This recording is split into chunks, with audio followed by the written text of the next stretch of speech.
Ouais, et Sylvain Courage qui ne lit pas uniquement son journal L'Obs, puisque Sylvain, dans une interview au Figaro, Muriel Pénicaud a déclaré que le gouvernement était en train de gagner la bataille du chômage. Comment est-ce possible ? Oui, alors c'était hier, alors on a parfois du mal à le croire et pourtant il diminue. Moins 0,5% au deuxième trimestre de 2019, selon la dernière statistique. Ça signifie que la tendance quasi ininterrompue à la baisse, constatée depuis la mi-2015, se poursuit, mais à un rythme poussif et avec des bataillons de chômeurs dont les effectifs demeurent massifs. Alors, reste que pour le gouvernement, le progrès est réel et devrait permettre d'atteindre l'objectif fixé par Emmanuel Macron au début de son mandat. Un chômage à 7% de la population active en 2022. Nous sommes aujourd'hui autour de 8,5%. Bon, si je comprends bien, c'est la politique menée depuis 2 ans et donc la politique de François Hollande qui a fait tout ça. Alors, ça, il est bien trop tôt pour le déterminer, même si l'assouplissement du Code du travail, qui a été démarré effectivement sous François Hollande, et les aides aux entreprises qui ont aussi été amorcées par François Hollande, peuvent avoir un effet psychologique. On sait que le niveau de l'emploi dépend d'abord de l'évolution de la population active. Et là, Macron a un peu de chance puisque la hausse de la population active s'est ralentie. Et le chômage dépend aussi du rythme de la croissance. Ouais. Et là, alors Macron aussi a un peu de chance puisqu'il est déterminée par la conjoncture mondiale et européenne qui tient encore.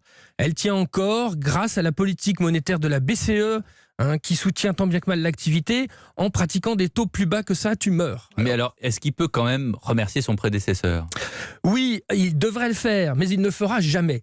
Parce que malgré les protestations de son ancien patron, qui avait fait le pari d'inverser la courbe du chômage, ce qui est advenu, mais trop tard dans son quinquennat, Emmanuel Macron considère qu'il ne lui doit rien. D'abord parce qu'il fait partie de ceux qui lui ont conseillé de prendre le tournant d'une politique d'offres favorable aux entreprises et à la création d'emplois à partir de 2014. Et ensuite parce qu'il pense s'y être beaucoup mieux pris que lui, que son prédécesseur. Macron s'est bien gardé de promettre une inversion de la courbe du chômage comme Hollande, qui a ainsi lié son destin politique à une prophétie devenue improbable à force d'être toujours reportée de trimestre en trimestre. Hollande apparaissait comme un médecin qui ne regardait que le thermomètre. Macron, lui, a commencé par prescrire des réformes, souvent douloureuses, et à les appliquer.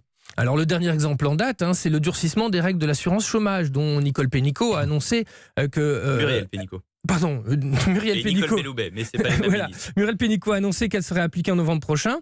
Alors chacun en prend pour son grade dans ces nouvelles règles de l'assurance chômage. Les salariés qui devront travailler plus longtemps pour ouvrir leurs droits, les cadres dont les indemnisations deviennent dégressives, les employeurs qui dans 7 secteurs paieront un malus s'ils multiplient les contrats courts. Mais grâce à cette médecine de cheval, si la fièvre continue de baisser, Macron s'en attribuera le mérite. Pour l'heure, pas question de crier victoire. L'attitude de l'exécutif reste prudente. La hantise du chômage semble régresser sur la liste des préoccupations des Français. Raison de plus pour ne pas hystériser à nouveau un problème dont l'aggravation pendant 30 ans a provoqué tant de déconvenues gouvernementales et de défiance dans l'opinion. Chut, le chômage baisse.